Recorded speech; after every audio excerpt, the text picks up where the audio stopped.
4வது என்னது அப்படின்னா அனார்கலி இல்லைன்னா ஏலைன் குர்தா சூஸ் பண்ணுங்க. அது ரொம்ப பெஸ்ட்டாகவே இருக்கும்.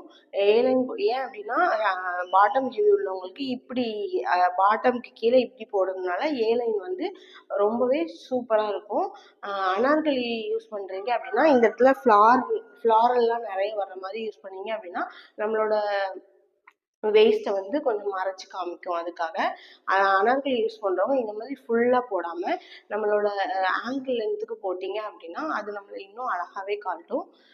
5வது என்னது அப்படின்னா பெரிய பெரிய பிரிண்ட்ஸ்லாம் வச்சு போடாமல் ஸ்ட்ரைட் கட் வச்சு போட்டிங்க ட்ரெஸ்ஸுக்கு இந்த மாதிரி லேண்ட்ஸ்கேப்பில் வர்ற மாதிரி கோடு கோடாக வச்சு போடுறது அதெல்லாம் அவாய்ட் பண்ணிக்கிட்டீங்க அப்படின்னா இன்னுமே அழகாக இருக்கும். இந்த ட்ரெஸ் வந்து ஒரு ஃபீடிங் கம் குர்த்தி தான். இன்ஸ்டாகிராம் பேஜில் தான் வாங்கினேன்.